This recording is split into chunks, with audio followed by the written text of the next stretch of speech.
Welcome to Madara Coaching Center. TNPSC Combined Subordinate Statistical Services Exam September 15ஆம் தேதி notification வந்திருக்கு. October 14ஆம் தேதி வரைக்கும் அப்ளை பண்ணலாம். எக்ஸாம் வந்து ஜனவரி 29ஆம் தேதி எக்ஸாம் இருக்குது. இந்த எக்ஸாமில் செகண்ட் யூனிட்டில் இருக்கக்கூடிய பீட்டா அண்ட் காமா ஃபங்க்ஷன்ஸ்னு ஒரு இம்பார்ட்டண்ட் ஏரியாவை தான் இன்றைக்கி டிஸ்கஸ் பண்ண போகிறோம்.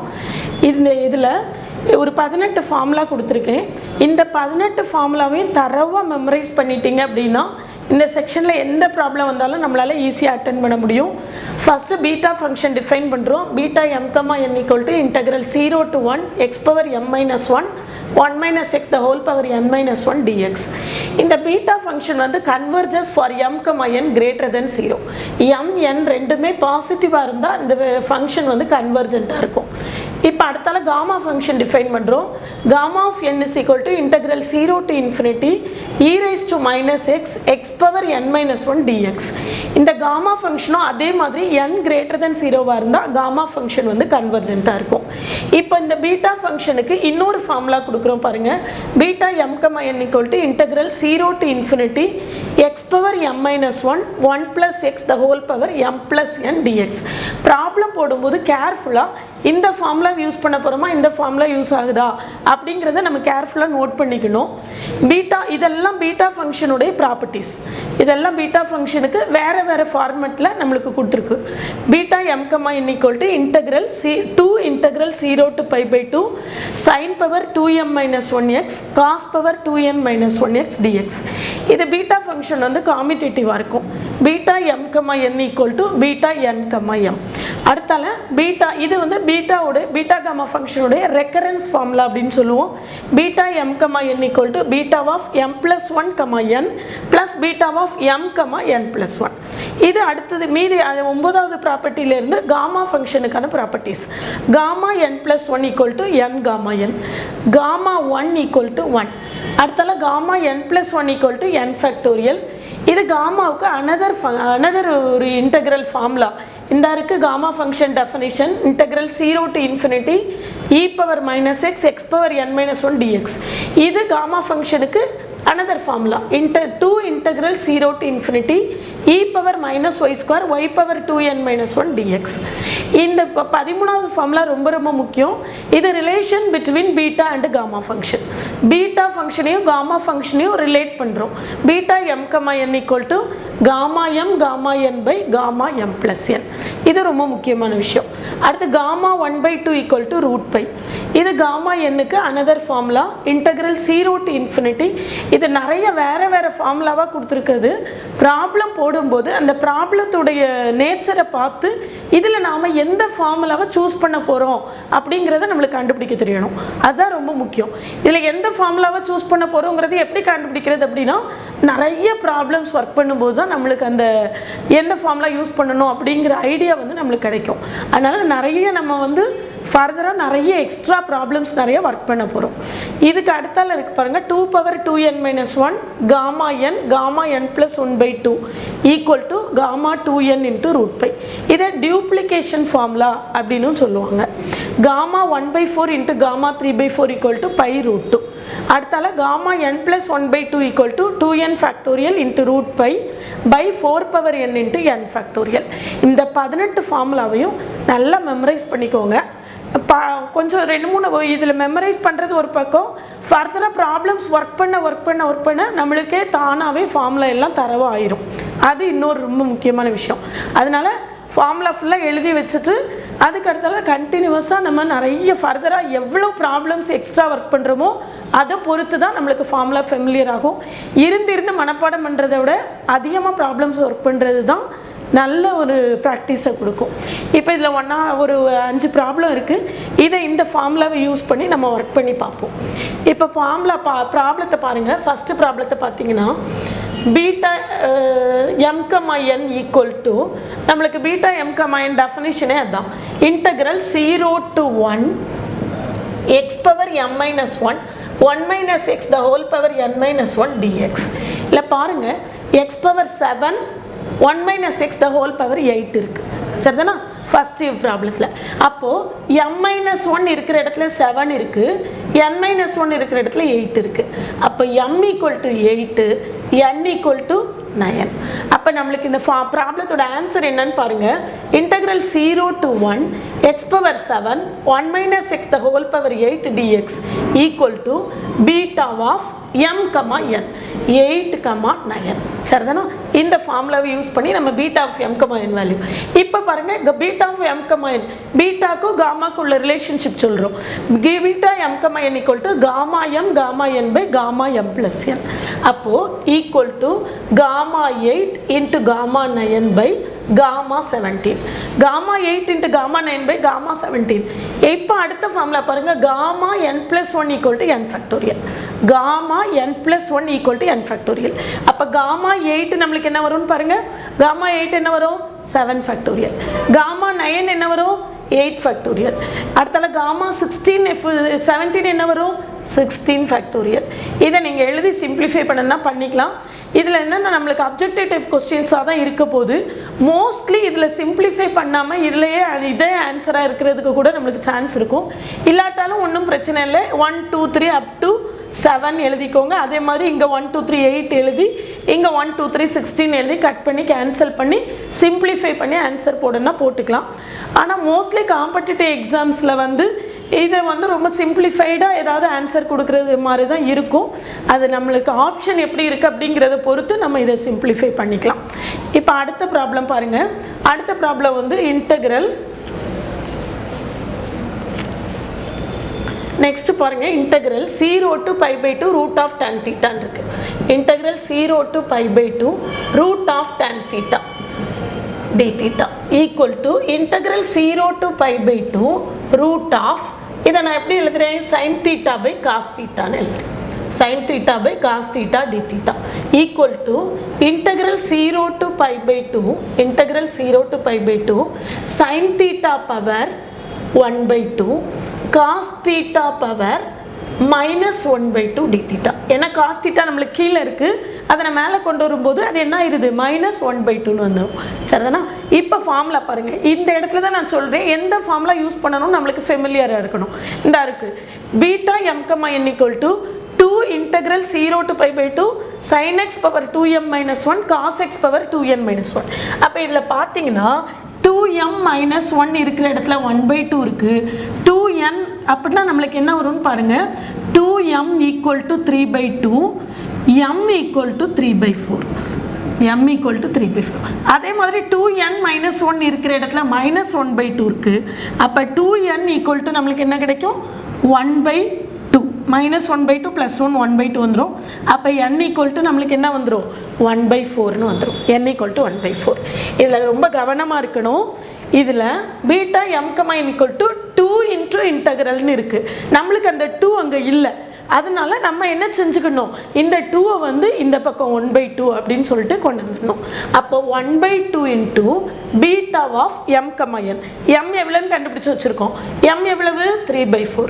n எவ்வளவு? 1/4. சரிதானா? again 1/2 into beta of 3/4, 1/4.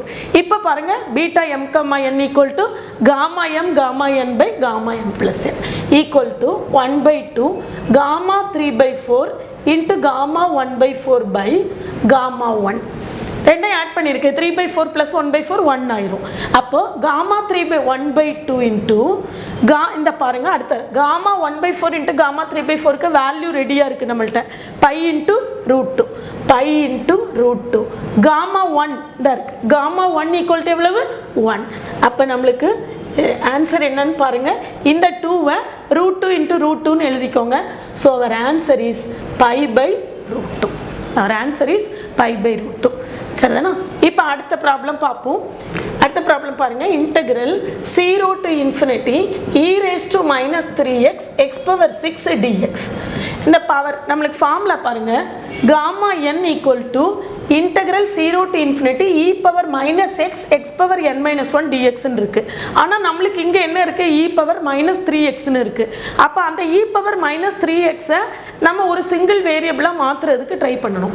அதுக்காக நம்ம என்ன செய்ய போகிறோம்னா 3x = நான் yன்னு எடுத்துக்கிறேன் இப்போது சப்ஸ்டியூஷன் ஒரு இன்டகிரேஷனில் சப்ஸ்டியூஷன் கொடுத்த உடனே நம்மளுடைய ஃபஸ்ட்டு ஒர்க் என்னென்னா ரெண்டு பக்கம் டிஃப்ரென்ஷியேட் பண்ணணும். அதுக்கு அடுத்த ஒர்க் என்ன அப்படின்னு பார்த்தீங்கன்னா லிமிட்டை சேஞ்ச் பண்ணணும். இது சப்ஸ்டியூஷன் கொடுத்த உடனே ஃபஸ்ட்டு ஒர்க்கு டிஃப்ரென்ஷியேட் பண்ணணும், அடுத்த ஒர்க்கு வந்து லிமிட்டை சேஞ்ச் பண்ணணும். இப்போ நான் ரெண்டு பக்கம் டிஃப்ரென்ஷியேட் பண்ணுறேன் பாருங்கள். 3 × dx = dy.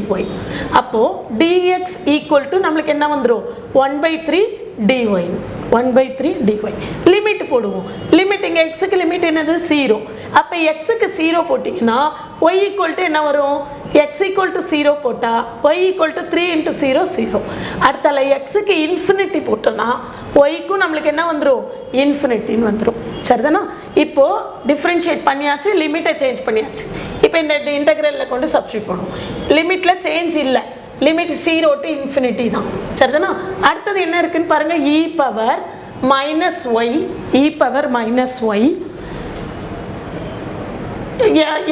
x power 6 இருக்கா? x = என்னது y/3. அப்போ y/3 the whole power 6. எக்ஸுக்கு y/3 the whole power 6. அடுத்தால dx போட போகிறேன். dx எவ்வளவு 1/3 × dy. 1/3 × dy. இந்த இன்டெக்ரல் வேல்யூவை கீழே வேணால் எடுத்து எழுதிக்குவோம். I = integral 0 to infinity 3 power என்ன இருக்குது பாருங்கள். இதில் 3 power 6 இருக்குது, இங்கே ஒரு 3 இருக்கா? அப்போ 1/3 power 7. 1/3 power 7 இருக்குது. e power minus y into y power 6 into y power 6 dy. இப்போ பாருங்கள் நம்மளுக்கு காமா ஃபங்க்ஷன் வந்து இப்படி ரெடியூஸ் ஆயிடுச்சு. Gamma n = integral 0 to infinity e power minus x power n minus 1 dx. x இருக்கிற இடத்துல y இருக்குது. டெஃபினிட் இன்டெக்ரலை பொறுத்த வரைக்கும் வேரியபிள் நம்மளுக்கு பிரச்சனை கிடையாது. e power minus y power n minus 1 dyன்னு இருக்குது. சரிதானா? e power minus y power n minus 1. அப்போ n minus 1 இருக்கிற இடத்துல நம்மளுக்கு 6 இருக்குது. அப்போ n எவ்வளவு 7. அப்போ காமா 7/3 power 7. இப்போ காமா 7 = காமா n plus 1 = எவ்வளவு n ஃபேக்டோரியல். அப்போ காமா n plus 1 நம்மளுக்கு என்ன வந்துருவீங்க 6 ஃபேக்டோரியல் by 3 power 7. அடுத்த ப்ராப்ளம் பாருங்க. Gamma 5/2 gamma 1/2. இதில் நம்ம gamma n plus 1 = n gamma n இந்த ஃபார்முலாவை யூஸ் பண்ண போகிறோம். எப்படின்னு பாருங்கள். Gamma 5/2 3/2 plus 1 gamma 1/2. அதான் ஒன்றுமே பண்ணல, அப்படி தான் எழுதியிருக்கேன். 5/2 மட்டும் நான் எப்படி எழுதியிருக்கேன் 3/2 plus 1 எழுதியிருக்கேன். இந்த இருக்குது gamma n plus 1 = n gamma n. அப்போ n இருக்கிற இடத்துல நம்மளுக்கு என்ன இருக்குன்னு பாருங்கள் 3/2 இருக்குது. n இருக்கிற இடத்துல என்ன இருக்குது 3/2 இருக்குது. அப்போது 3/2 காமா 3/2 by காமா 1/2 வந்து √π போட்டுக்கலாம். = திரும்பி நான் என்ன பண்ணுறேன்னு பாருங்கள் 3/2 இன்ட்டு இந்த 3/2 1/2 plus 1 by √π. 3/2 1 1/2 1 plus half ரெண்டாக பிரிச்சிருக்கேன். அப்போது பழையபடி அதே formula gamma n plus 1 = n gamma n.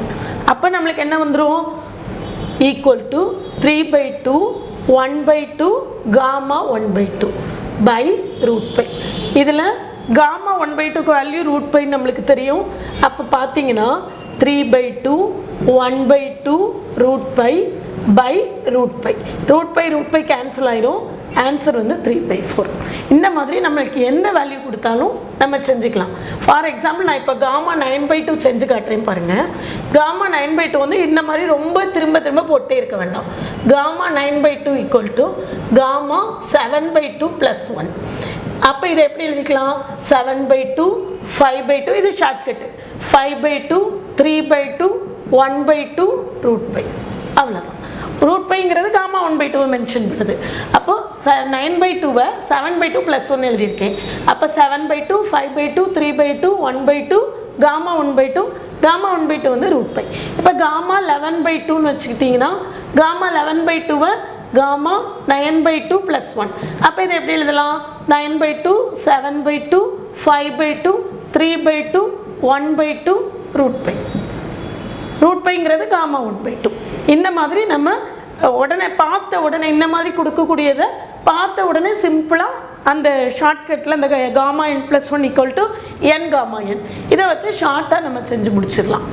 நான் இந்த மாதிரி எந்த ப்ராப்ளம் கேட்டாலும் நம்ம இந்த ஃபார்முலாவை யூஸ் பண்ணி செஞ்சிடலாம். இப்போ கடைசியாக ஒரு ப்ராப்ளம் இருக்குது பாருங்கள்.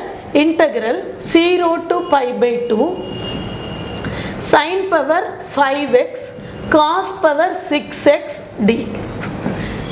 sin cos எந்த ஃபார்முலாவில் வருதுன்னு பாருங்கள். sin power 2m - 1x cos power 2n - 1x dx. அப்போது இந்த சைனுக்கு பவரில் உள்ளது 2m - 1, காசோட பவரில் உள்ளது 2n - 1. சைனுக்கு பவரில் என்ன இருக்குன்னு பாருங்கள், 5 இருக்குது. அப்போது 2m - 1 equal to 5. அப்போ 2m equal to 6, m equal to 3. அடுத்து அதே மாதிரி 2n - 1 equal to 6. அப்போ 2n equal to 7. அப்போ n equal to நம்மளுக்கு 7/2. இப்போ நம்மளுக்கு எப்படி போட்டுடலாம், ஈக்குவல் டு, இதில் கவனமாக இருக்க வேண்டியது இங்கே ஒரு 2 இருக்குது, அந்த 2 இங்கே இல்லை. அதனால நம்ம அந்த 2வை என்ன செய்ய போகிறோம், இந்த பக்கம் டிவைட் பண்ண போகிறோம். அப்போ 1/2 beta of m, n. m எவ்வளவு 3, n எவ்வளவு 7/2 equal to 1/2 into, இப்போ அடுத்தால beta of m, n equal to gamma m gamma n plus n. அப்போ gamma 3 gamma 7/2 by gamma 3 plus 7/2. 3 plus 7/2 என்ன வருதுன்னு பாருங்க. 1/2 into gamma 3 எப்படி எழுதிடலாம், 2 factorial எழுதிடலாம். gamma 7/2 நான் இப்போ தான் ஒரு மெத்தட் சொன்னேன். 7/2 5/2 3/2 1/2 gamma 1/2. gamma 1/2 வந்து √5. அடுத்தது பாருங்க, 2 3 6 13. அப்போது 13/2 11/2. அடுத்தால 9/2 7/2 5/2 1/2 √. இனிமேல் இதை சிம்பிளிஃபை பண்ணி நம்ம போட்டுக்கலாம். இந்த மாதிரி நம்மளுடைய சப்ஜெக்டை டீட்டெயில்டாக தெரிஞ்சுக்கிறதுக்கு நம்ம கோச்சிங் சென்டரில் ஜாயின் பண்ணி இந்த டிஎன்பிஎஸ்சி எக்ஸாமை வின் பண்ணுறதுக்கு ஒரு நல்ல சான்ஸு. இந்த சான்ஸை மிஸ் பண்ணாதீங்க. நம்ம கோச்சிங் சென்டரில் மார்னிங் செஷனில் கோர் பேப்பரும் ஈவினிங் செஷனில் ஜென்ரல் ஸ்டடீஸும் கண்டக்ட் பண்ண போகிறோம். அதனால் ஜாயின் பண்ணுறதுக்கு டிஸ்கிரிப்ஷனில் நம்பர் கொடுத்துருக்கு, அந்த நம்பரில் காண்டாக்ட் பண்ணுங்கள். ஃபர்தராக என்ன கிளாரிஃபிகேஷன்ஸ் இருந்தாலும் கேட்டுக்கோங்க. யூனிட் வைஸ் டெஸ்ட்டு கண்டக்ட் பண்ண போகிறோம். ஒவ்வொரு யூனிட்டுக்கும் தனித்தனியாக டெஸ்ட் வைக்கிறோம். அதுக்கப்புறம் ரிவிஷன் டெஸ்ட் உண்டு, மாடல் டெஸ்ட் உண்டு. 4 months டைம் இருக்குது. இந்த 4 monthsல ஃபுல் போர்ஷன் கம்ப்ளீட். ஃபர்தராக என்ன டீட்டெயில்ஸ் வேணாலும் காண்டாக்ட்